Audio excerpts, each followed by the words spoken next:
እጇ ግን አያምርም። በጣም ነው የሚያምረው። በተለይ እኛ ቴንክ ዩ አባት። እሺ ከፍ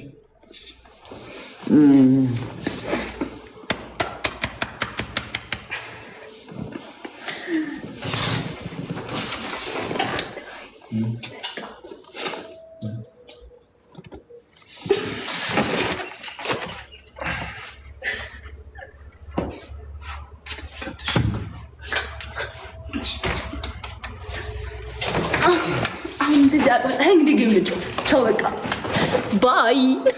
እወዳለሁ። ትናፍቀኛለህ። ሚስ ዩ ኦልሬዲ ቻው።